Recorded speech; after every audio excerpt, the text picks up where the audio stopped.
Em 2 Coríntios 4, no versículo 7, diz assim: Nós, porém, temos esse tesouro guardados em vasos de barro, para que a excelência do poder seja de Deus e não de nós.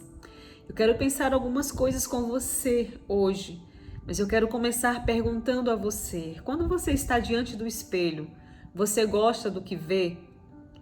Você é daquele tipo de pessoa que gasta tempo buscando os seus defeitos, aonde poderia ser melhorado, isso ou aquilo podia ser maior ou menor, ser diferente? Ou você é alguém que olha para o espelho e você gosta do que vê, você celebra o que você vê? Quando você está diante de você, só você e você mesma, você acredita que você pode ser alvo, você é alvo de Deus, é alguém que Deus não somente quer, mas pode usar?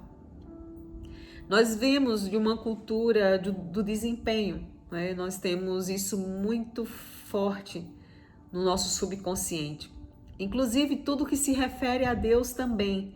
Nós pensamos muito na cultura do desempenho. Se eu for boa, se eu for melhor, se eu merecer. Eu lembro que quando eu entendi a salvação em Cristo Jesus, eu pregava muito para minha avó materna e eu sempre levava ela a refletir sobre o porvir, sobre o futuro, sobre a era vindoura. E eu fazia perguntas para ela para que ela pudesse refletir e enxergar o coração dela.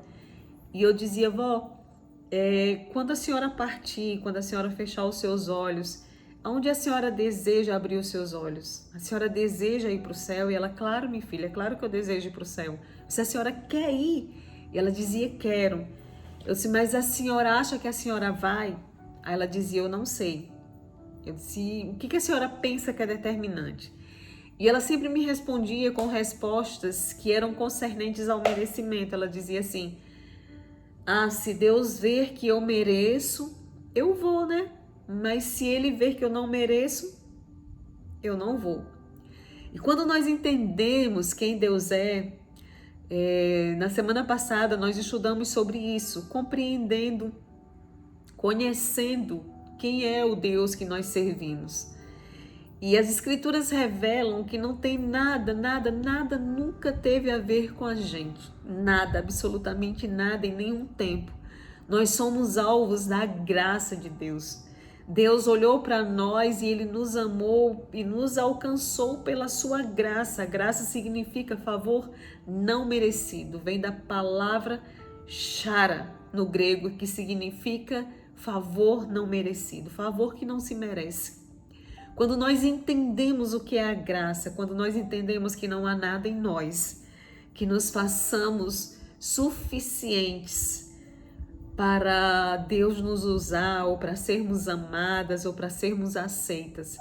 A única coisa que nós somos levadas é a dependermos desse amor, a dependermos dessa graça. Nunca foi por merecimento, não é e nunca será. Mas nós viemos de uma cultura do desempenho. Nós fomos levados desde a nossa infância a estarmos em uma alta performance. Quando nós íamos na casa de parentes, por exemplo, nós tínhamos que mostrar a nossa melhor performance, se comportar da nossa melhor forma, sempre estarmos prontos para sermos aceitos nos ambientes pelas pessoas, pelas regras sociais.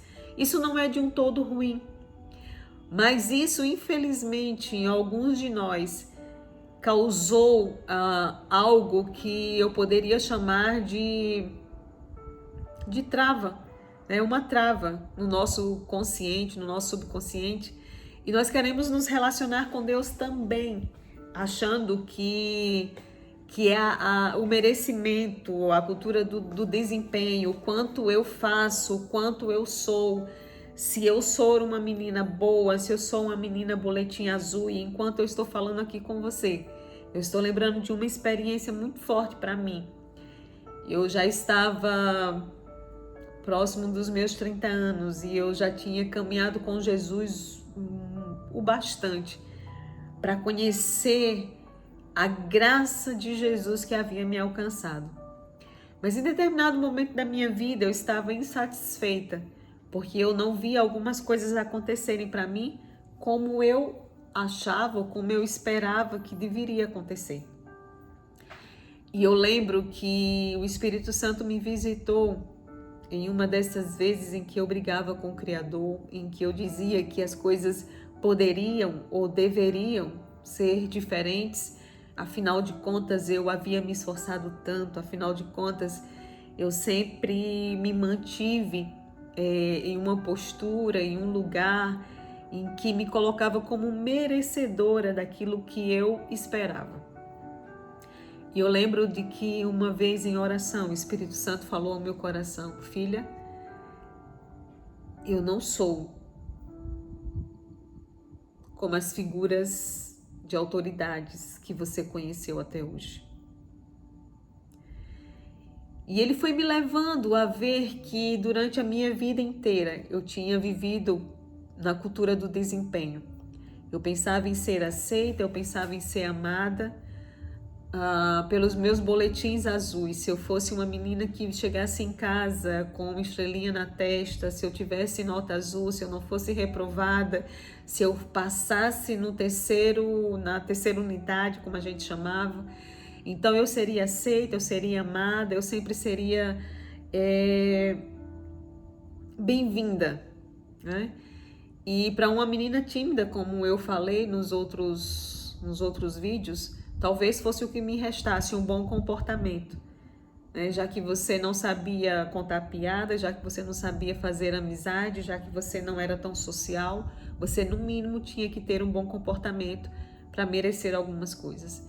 E foi quando Deus disse para mim: olha, tudo bem que você tenha um boletim vermelho, tudo bem que você tenha errado, tudo bem que você tenha falhado. Eu nunca esperei mesmo de você perfeição.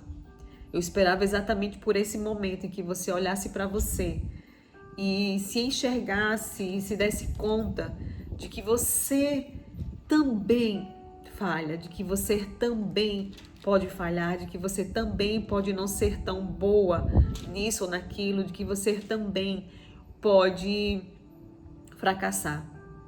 E naquele dia eu senti o Espírito Santo me abraçando e me afirmando, dizer: mas você continua minha filha. Ele me validou naquela noite, ele disse: não é pelo que você faz, não é pelo seu desempenho, nada altera, não há nada que você possa fazer, como Philip Yancey disse no seu livro Maravilhosa Graça, não há nada que você possa fazer para que eu te ame mais, mas também não há nada que você possa fazer para que eu te ame menos. Você é minha filha. E uma das lições que a autora colocou no nosso devocional, ela disse: você se tornou uma nova pessoa, não? Você já se tornou uma nova pessoa. E ela toma o exemplo da mulher samaritana. E eu achei fantástico, porque a mulher samaritana é uma mulher inspiradora, é uma mulher fantástica, uma mulher que, a despeito dos seus erros, a despeito das suas falhas, a despeito do seu passado, quando ela se encontra com a graça, quando ela se encontra com o escândalo da graça, ela entende que ela está diante de alguém que é maior do que ela, que é maior do que os seus pecados, que é maior do que as suas limitações. E a Bíblia diz que ela deixa o seu cântaro de água, ela deixa aquilo que era para ela o seu instrumento, o seu manuseio para que saciasse a sua sede, talvez a sede da sua casa, e ela vai aos homens daquela aldeia pregoar: olha, eu encontrei alguém que revelou todo o meu passado. Eu encontrei com alguém e eu acredito que ele é o Cristo esperado. Porque apesar de eu ser falha, apesar de eu estar nessa condição, eu me deparei com aquele que eu esperava. Porque ele tem uma água que ele mata a sede. Ele diz que se eu beber dessa água, nunca mais eu voltarei a ter sede. E a Bíblia diz lá no livro de João que os homens foram atraídos pela palavra daquela mulher. E eles encontraram Jesus e depois eles ficaram ali com Jesus ao ponto de dizerem: já não é mais pelo que você disse, mulher, mas nós temos ouvido, nós temos visto esse homem que você falou. E aquela mulher, ela entendeu que ela não precisava ter credenciais, ela não precisava ir para um curso teológico, ela não precisava aprender como grandes evangelistas se comportam, qual é o pedigree de um evangelista, se ela tinha que fazer A, se ela tinha que fazer B, como ela tinha que se comportar, quais eram as roupas, né? Mas ela simplesmente, quando ela encontrou a fonte da graça escandalosa, a graça que falou com ela mesmo ela sendo uma mulher e samaritana, a graça que encontrou com ela naquele meio-dia, a graça que encontrou ela naquele lugar de marginalização, ela foi e se colocou como instrumento nas mãos desse Deus.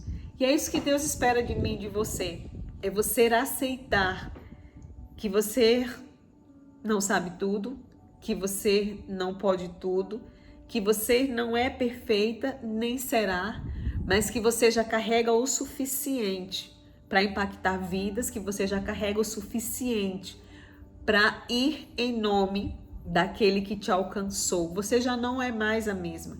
Não importa o quanto Satanás ele queira te lembrar do teu passado e dizer, olha, mas você deitou com 5 homens e 5 homens não era teu marido, você não tem autoridade de ir pregar o evangelho. Mas aquela mulher não se intimidou pelo seu passado, inclusive seu passado recente. Mas quando ela entendeu a graça, ela aceitou a sua condição de mulher poderosa nas mãos de Deus. E o último devocional, ele traz uma temática bem especial. Na verdade, o penúltimo, ele diz assim, Deus a transformará de dentro para fora. E eu penso que esse devocional, ele falou muito, assim, porque ele fala muito daquilo que a gente vem falando. Eu falei sobre a cultura do desempenho, mas nós temos outra cultura também, que é a cultura da aparência, né? E as duas, elas buscam aceitação, né? Tanto a cultura do desempenho vai em busca da aceitação, como a cultura também da aparência. Ela vai buscar aceitação. Nós vivemos em um mundo de maquiagens, em um mundo de faz de conta, e cada vez mais que nós temos vivido, nós temos visto o quanto o mundo ele vai validando condutas, validando pessoas, validando performances, e não importa se eles sabem, né, se eles estão cientes que aquelas validações não são para a realidade, mas para algo que está maquiado. E eu queria pensar algumas coisas com vocês, né? A autoaceitação, os psicólogos dizem que é semelhante à autoestima, mas tem mais a ver com a maneira que a pessoa se sente consigo mesma. Fica no próximo vídeo que a gente vai falar um pouco disso. Primeiro, a cultura do desempenho, e segundo, a cultura da aparência.